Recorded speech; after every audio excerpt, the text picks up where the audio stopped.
Welcome back. We have a very interesting topic today. It's really about patience. In the Western world today, we are so impatient. We want everything like now. So if you want to cook, then we can now put a little bag into a box in the kitchen and it's done within seconds. If we want to go out to have food out, we can go and have fast food. If you want to have music, we don't have to go and find it in a music shop. We just download it immediately from the little device in our hand. And even if we want a book, again, you can download it straight to your Kindle. You can have somebody read it to you on something like Audible. Or you can not only have next day delivery, but now you can have same day delivery. So you can order something and the same day it gets delivered. The guy writing the book that we're reading from, he sparks a memory for me. He says, when I was younger, when we ordered something, he used to have a tagline that said, please allow 28 days for delivery. I remember that. Can you imagine that in the current day and age? We'd have moved on. We'd have wanted something completely different. In 28 days to wait for something? You must be kidding. It's fair to say that waiting is just not expected as part of our modern Western culture. And I think this lack of waiting has bred in us a lack of patience. It's a natural byproduct of not having to wait. So we have things like road rage. People just can't wait and be patient with the person in front of them that's just not quite going quick enough. So we get angry, we get frustrated. Patience is what we strengthen by waiting. And even if we wait in an active way rather than a passive way, as we do during Advent, we still wait. And as we wait, we grow in patience. I love St. David. Being Welsh, you kind of have to. One of the stories from the life of David talks about how he would keep people who wanted to come and be part of his monastic centre in Wales.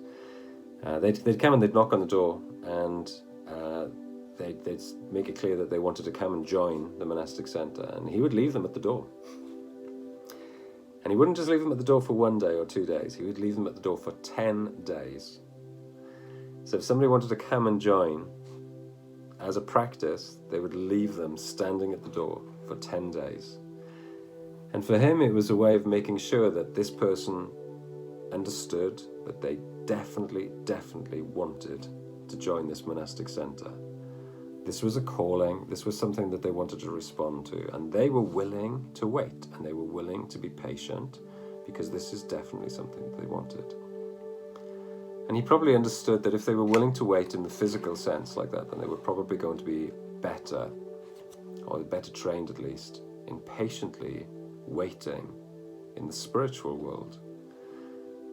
So the monastic practices would definitely have waiting and contemplation as part of their practices.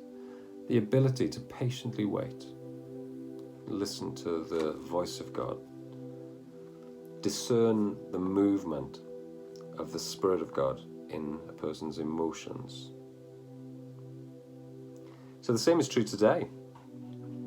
Perhaps you struggle to wait on God, to sit and wait in meditation or contemplation, to practice patience.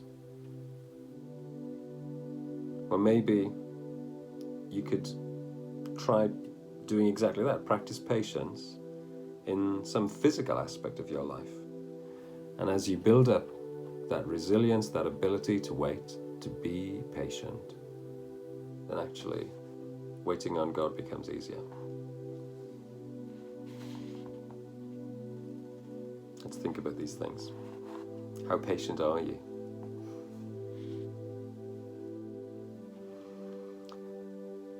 Do you you feel that patience is one of the fruit of the Spirit that comes naturally to you?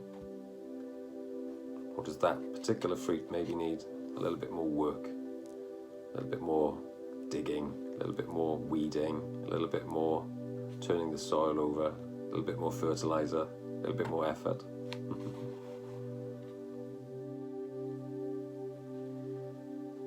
Maybe give a moment to think about how you could potentially practice waiting in the physical world and practice growing in patience.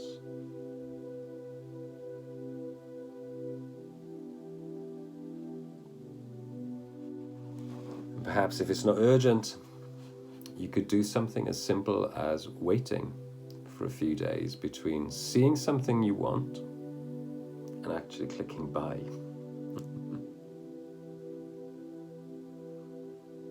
Just to develop patience. Today's reading's from the book of James. Be patient, therefore, beloved, until the coming of the Lord. The farmer waits for the precious crop from the earth, being patient with it until it receives the early and the late rains. You also must be patient. Strengthen your hearts, for the coming of the Lord is near. Let's pray. Ever-living God, God who is not restrained by time, grant me greater patience, that I might wait on you, both in contemplation and stillness, to welcome your presence into my everyday, and also to wait for your coming, the end of time. Like the farmer waits patiently for the crop that will come in its due time and will never be early or late. May I wait patiently for you. You are always on time.